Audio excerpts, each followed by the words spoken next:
अगर आप लेना चाहते हैं कोई ई बाइक, JGD ई बाइक सूर्या अस्पताल के नजदीक बालासर रोड, रानिया, अनेकों कंपनियों की ई बाइक उपलब्ध है जिनकी बैटरी की 3 साल की गारंटी है। ई बाइक लेना कोई मुश्किल काम नहीं, फाइनेंस सुविधा भी उपलब्ध है, बजाज कार्ड भी स्वीकार किए जाते हैं। नवरात्रा ऑफर 2000 रुपए की नगद छूट। JGD ई बाइक बालासर रोड, रानिया। नमस्कार, स्वागत आपका के हरियाणा पे। मैं हूं आपके साथ रमेश जाखड़। लगातार चुनाव से संबंधित अपडेट हम आप तक पहुंचा रहे हैं, चाहे वो जिला परिषद का चुनाव हो या फिर पंचायत का चुनाव हो, कि जो प्रत्याशी मैदान में आए हैं वो किस सोच को लेकर के और आने वाले समय में किस तरह के विकास कार्य करने की प्राथमिकताएं उनकी रहेंगी, उन तमाम बातों से आपको अवगत करवा रहे हैं। तो इसी संदर्भ में आज वार्ड नंबर 7 से जिला परिषद के प्रत्याशी प्रतिनिधि जसवंत कसवा जी हैं, इनसे बातचीत करेंगे कि आखिर किस सोच को लेकर के इन्होंने अपनी पुत्र वधू को, जो है सुमन देवी इनकी पुत्र वधू हैं, वो चुनावी मैदान में है, तो किस सोच को लेकर के इन्होंने चुनाव मैदान में उतारा है। जसवंत जी, सबसे पहले तो जानना चाहेंगे कि चुनावी मैदान में अपनी पुत्र वधू को आपने उतारा है, सुमन देवी को, क्या मुख्य उद्देश्य है चुनावी मैदान में? सबसे पहले तो मैं आपके चैनल के हरियाणा का धन्यवाद करता हूँ कि आप दूर दराज इलाके से खबरें जो आपके सुनने वाले, आपके जो श्रोता हैं उन तक पहुंचाते हो, तो उसके लिए आपका धन्यवाद। हो रही प्राथमिकता है, प्राथमिकता ये है जी, ये जोन नंबर 7 जो है, ये नाली बेल्ट, जो हम नाली बेल्ट बोलते हैं, गगर बेल्ट, उसमें पड़ता है। ये इसमें 20 पंचायत है, डाणियाँ, काफ़ी डाणियाँ भी है। तो सबसे बड़ी समस्या यहाँ पीने के पानी की है। नहरी पानी यहाँ इस पूरे वार्ड में नहरी पानी 1-2 गाँव को छोड़ के पीने का नहरी पानी कहीं नहीं है। भूमि का जो पानी है, भूमिगत पानी, वो पानी लोग पीते हैं। तो उसमें बहुत सी बीमारियां, क्यों पानी नीचे, धरती का पानी नीचे जा रहा है, जितना नीचे जा रहा है उतना पानी खराब भी होता जा रहा है। तो पहली प्राथमिकता ये है कि इस पूरे एरिया को नहरी पानी, जो पीने का नहरी पानी है, वो दिया जाए। तो वो हमारी कोशिश रहेगी कि इस नहरी पानी इसमें दिया जाए। दूसरी एक समस्या और है, जो अबूथगढ़ ओटू धनूर, वहाँ जो फलड्डी जो जब आता है ना, घग्गर में जब वहाँ बाढ़ आती है, तो उस बाढ़ का पानी उन लोगों को दिया हुआ था पिछले बहुत से सालों से, जब से ये बांध बना। ये शायद 78-79 की बात है जब ये बांध बना था। तो वहाँ किसानों को मोगियाँ दी गई थी, उन मोगियों से किसान अपने खेतों में पानी लगाते थे। तो अब अभी जो गवर्नमेंट है, इस गवर्नमेंट ने वो मोगियाँ उनकी उखाड़ दी। तो वो लोग, किसान तो पहले ही अपना मंदी के हाल में चल रहा है, तो वो मोगियों की वजह से उन किसान 3-4 गाँव के किसानों को बहुत नुकसान हुआ। तो ये भी हमारी एक सोच है भी, वो मोगियाँ जो है उन किसानों को दोबारा उसी तरह से लगाई जाए, जबकि उसमें किसी का नुकसान नहीं है, कोई नहर विभाग का या कोई सरकार का या किसी का निजी कोई नुकसान नहीं है। क्योंकि जब पानी, बाढ़ आएगी तो ही उनको पानी मिलेगा, और बाढ़ आएगी तो बाढ़ तो नुकसान करती है हमेशा। नुकसान जब बाढ़ का पानी, मान लो कोई बांध में लीकेज वगैरह होती है, सबसे पहले मार उन लोगों को पड़ती है, क्योंकि बांध के नज़दीक बैठे हैं। तो उन लोगों से ये न्याय है, 4-5 गाँव हैं, उनसे ये न्याय ये सरकार कर रही है।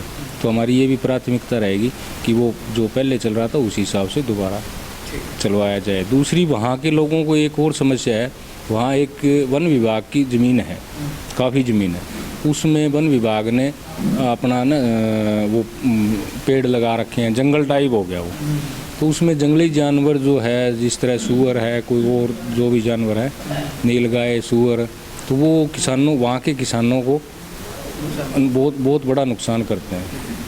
और ज़्यादा खर्चा भी नहीं है, अगर उसके वो बाढ़ कर दी जाए, हाँ, जाड़ वगैरह लगा दिया जाए, तो वो 5-6 गाँव के जो किसान हैं उनका फ़ायदा हो सकता है। तो ये भी हमारी मेन जो प्राथमिकता है उसमें से ये भी है। ठीक है।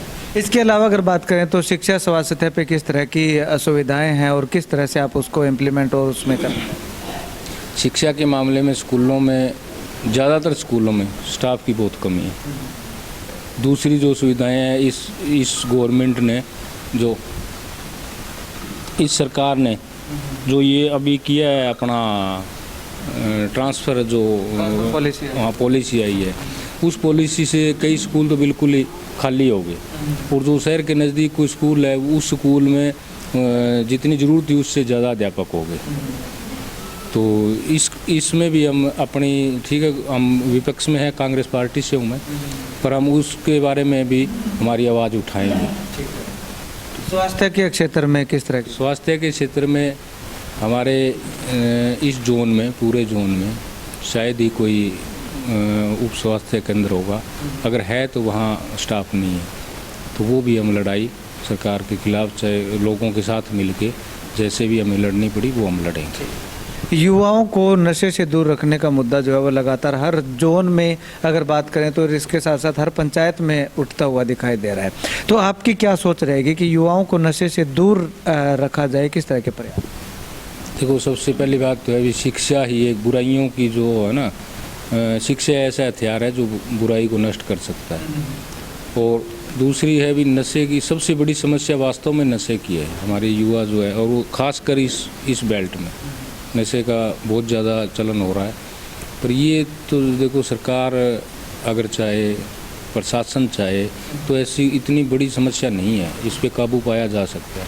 और जनप्रतिनिधि जो भी है उसका भी ये फ़र्ज़ बनता है भी हमारे युवा जो गलत रास्ते चल रहे हैं, वहाँ पंचायत लेवल पे, गांव लेवल पे, गांव को, पूरे गांव को साथ लेके, मौजूद लोगों को साथ लेके, और वहाँ भी जो युवाओं को समझाया जाए, या जो नशे की लत जिनको लग गई उनका नशा छुड़वाने के लिए तो इस तरह का कोई केंद्र जो है, चाहे रानिया हमारे से वो है अस्पताल, कि वहाँ एक अलग से कोई सिस्टम बनाया जाए।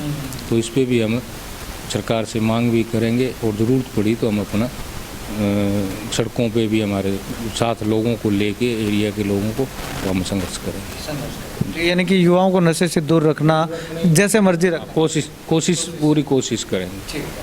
अगर बात करें जसवंत जी, तो पूरे इलाके के अंदर मूलभूत सुविधाओं की आपने कमी बताई है, पीने का पानी लोगों को नहीं मुहैया हो रहा है, स्वास्थ्य केंद्र नहीं है, तो कहीं ना कहीं ये आपको लगता है कि सरकार की मंशा नहीं है? एक तरफ सरकार कहती है कि हमने समान रूप से विकास करवाया है बिना किसी भेदभाव के, लेकिन इस तरह की जो समस्याएं निकल करके आ रही हैं, तो कहीं ना कहीं सवाल नहीं?